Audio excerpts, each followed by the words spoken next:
Well, it finished well for us, didn't it? And I don't know about you, but when the game finishes well for you, even if the result is wrong and no points, which is how it actually will look in the morning when we look at the table and everything, you should be a bit disappointed. But it finished well for us, and they were on the back foot, a little bit worried for the last couple of minutes, weren't they? Before the goal, even, it looked as though, thanks to Marlon Pack, we'll get onto that in a second, we were starting to get hold of the game a little bit. Not exactly by the scruff of the neck, but we were certainly matching them for the last maybe quarter or fifth of the game. But we certainly didn't do that in the opening part of the game. So let's start there, really. 5 changes, a lot of changes. I don't think anybody saw the goalkeeping change happening, but that's because we weren't in training and we weren't seeing how well Bursic was coming along. Obviously, he was, and he got the manager's confidence. And Kilip obviously has got a little bit of confidence to rebuild. We hope he does, because he is technically our number 2 goalkeeper, but he may have felt a little bit bruised and battered over the last couple of games. So there's work to be done there, and we've got a great set of backroom people to work with our goalkeepers. So there's no danger there of Kilip going downhill dramatically. He will be back challenging for a place. So that's strong.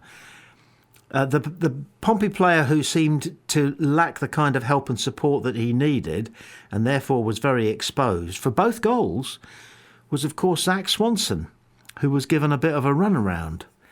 For the first goal and for the second goal, there was acres of space for Ipswich players to get the ball comfortably, receive it comfortably, I should say, and then attack Swanson, who would be 20 yards off them. And so they had plenty of opportunities to look at their options for getting a cross in or a shot in.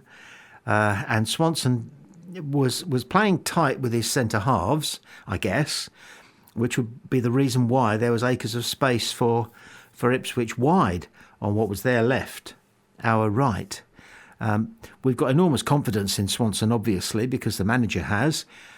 But Williams was on the bench, and if Swanson was having an off day, and all footballers have the odd off day, all of us have the odd off day, for goodness sake. You know, we can't be 110% every day of the week, every week of the year and the month and we blow hot and cold.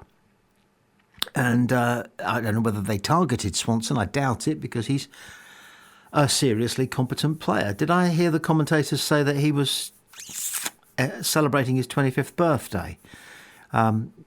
We've always liked Swanson. We're pleased that the club bore with him during his injury difficulties and extended his contract once it became clear that he was fit again, and he is an important part of the side because he's versatile, which is a key to being a favourite player as far as John Messino is concerned. But the first 25 minutes of the game, it did begin to look as though they were a Premier League side and we weren't. We started to look like an average Championship side at best. And it's possible to argue that that's fair enough and accurate because, you know, this time last year they were doing a pretty good job in the Premier League. OK, they only won 4 games, but they managed to get draws. I think it was in 8 or 9 games, and they ended up with twice as many points as that lot up the road did. So they weren't too bad in the Premier League. And during the summer, they sold £87 million worth of players. £87 million worth of players. But they bought £59 million worth of players. So they made nearly £30 million profit. Never mind the parachute payments. So goodness knows what kind of dividends shareholders, if that's how it works, are going to receive, because they got relegated and they acquired £50 million in profit, half from transfers and half from parachute payments. Is that right? That's another argument. Listen out for Mick Robertson's take on that one, because he's very astringent on it. We didn't find Bishop throughout the game. We couldn't get that pass onto Bishop's head or chest, which he wins so well. And the last time we were doing that, the game before Southampton for sure, brilliant. The man, and Sheffield Wednesday, he was brilliant. He got to everything first, but the second ball, which spun off him getting to his head or his chest first with the clearance or the pass to him, we didn't have anybody on it. So it was a wasted opportunity. Bishop did everything right in getting the first touch, but when he knocked it back, laid it down, whatever, we didn't capitalise. They went ahead after 9 minutes. What can you do? Well, not concede after 9 minutes, of course, is the answer to that. But we did concede after 9 minutes. Could we have done better on that on that particular goal that they scored? Yes, of course, because their guy had a pretty much, free shot, didn't he? A good player, Jaden somebody or other.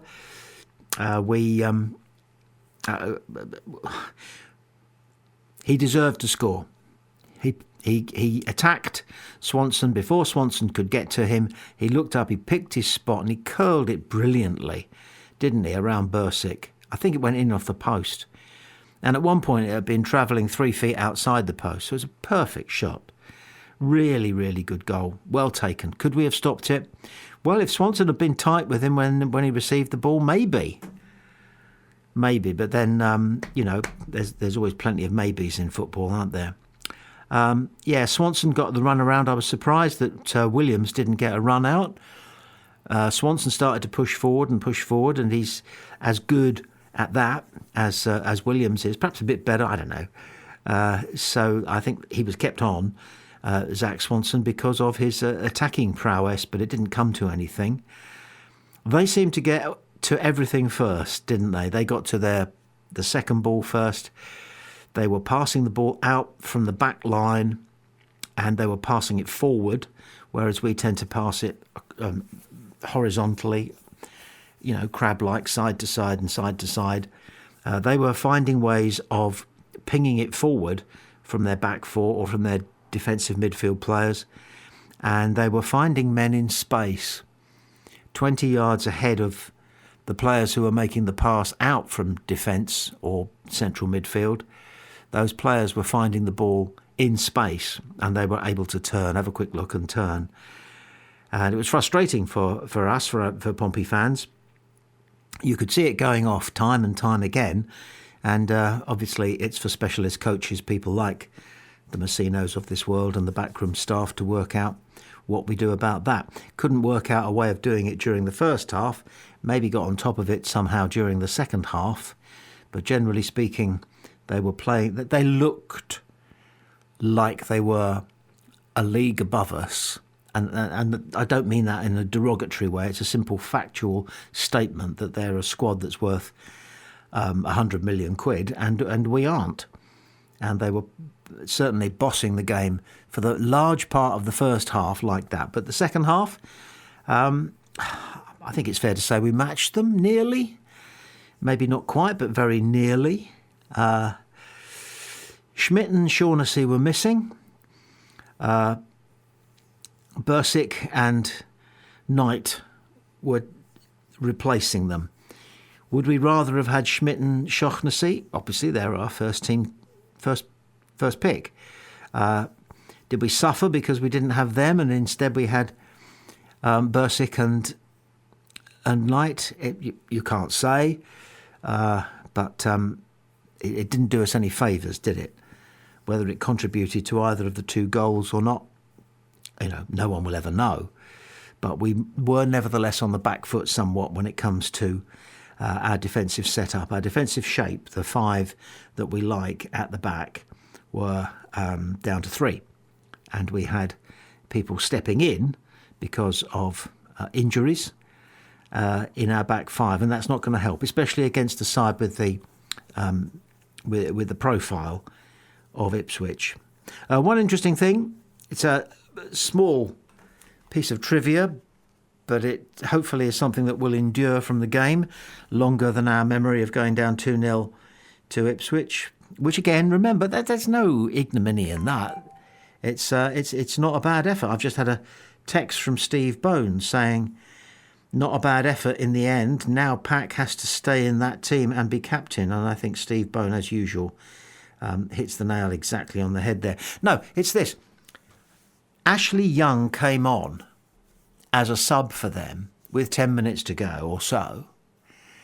And he became, I think, only the third player in football history to take to the pitch being older than both of the managers, right? Because he's 40, Ashley Young. And what a spectacular career. 700 odd appearances at the highest level. 190 something for Manchester United. Nearly 50 for Inter Milan. And here he is now trotting out on a wet and windy autumn afternoon at Ipswich and is older than both. Certainly older than his manager. I think he's older than John Messina. I don't think John Messina's 40 yet. Well, Ashley Young is. And the only two, just out of interest, and it's terribly trivial, but there you are. The most remarkable example of this happened in 2019 when a legendary elderly player who was in his 50s was still going strong in Japan's J2 league. Okay, so the standard there is probably little better than the sixth tier in English football. But maybe I'm being snobbish saying that. But he was older than his coach, Takahiro Shimotera, and older than the opposition coach Kenta Kawai. And these are famous names that you will know at least one of, in Serie A, when Juventus's ageless legend Gianluigi Buffon, remember him? Born in 1978, played against Sassuolo in May 2021. He was also older than both coaches. Andrea Pirlo, remember him? And Roberto De Zerbi. I think he had a go at Brighton for a bit. So these are big names. Anyway, Ashley Young joins that curious, I'm not going to say select bunch. No, in a way it is. It is a credential to still be playing the game at the highest level at the age of 40. I believe Ashley Young's son is with the Ipswich Academy, and I don't know whether there's any sort of just sort of kindness connection there that they've got his son that they're bringing on, and they said to him, "Well, have you got another season in you? Because we'll get something out of you." And so they did. I don't think I've ever seen anybody take that much longer for a corner kick when the ball is only 2 feet away from him, and to take it to the corner quarter than he did. He's a pro. If Yang had been able to do something, Yan Min Hyuk had been able to do something when he was on goal, 1-on-1 with their keeper, would things have turned out differently? They might have done, because Ipswich might have got the jitters. They struck us, didn't they, as being a slightly jittery side, a side capable of being a little bit jittery. They're not rock solid yet, and they've got plenty of work to do if they're going to work their way towards the playoffs, or even their fans and experts are saying that the automatic places are beyond them now already, and football doesn't work like that. There's a bit of panic there in saying things like that. But then let's cut to the real chase, shall we? I mean, we didn't find Bishop. They're worth a fortune, the squad. These are the sort of big bottom line things. Swanson got the run around. It wasn't his fault. He didn't have much backup, and they seemed to crowd him. Bursick came on and he played okay. They got to everything first. Schmidt and Shaughnessy out. You're going to miss them, although, Bursick and Knight did a pretty good job. Ashley Young came on and became the third player ever, as far as we can tell, to achieve what he achieved. Yang was through on goal, 1-on-1. Seemed to sort of phase him a little bit. Wasn't quite sure whether to have a shot, try and take it round the keeper, and then all of a sudden the keeper just comes out and says, "Thank you very much," picks it up. No, we have to end on this. On came Marlon Pack, as Steve Bone just texted Pompey Sound. On came Marlon Pack. And what a difference he made. He would take the ball short from the goalkeeper, and if the goalkeeper didn't give him it short, he would give the goalkeeper grief. I want it. I don't care if there's somebody on me. I'll knock him away. And he did. I want to impose myself. I want this team to impose itself on this game, because I will impose myself on everything that goes on around me. Because that's what we need, and we did need that. And he did it. He said, and I will also spray the most fantastic diagonal balls wide to the left. Even if it's not Josh Murphy there. Did we miss him again? Of course. But going back to Pack, he slotted a couple of superb 40, 50-yard passes out to the left. Absolutely on the button. And the recipient had plenty of time to take the ball, control it, and do something potent with it. And then the goal. You know, Swifty took the corner. He put one arm up.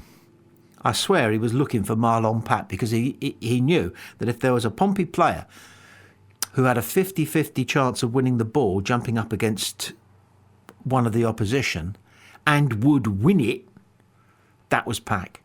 It was partly down to ability, partly down to his tremendous athletic prowess. It was partly down to the fact that he can jump, but it was mostly down to the fact he wanted it. He wanted it. He wanted to get his head on that ball, and he wanted to crash it into the net, which he did. So, I think Steve Bone is absolutely on the money. Marlon Pack will be back. First team pick against Watford with the captain's armband. And please, Pompey, come on, just turn it round a little bit.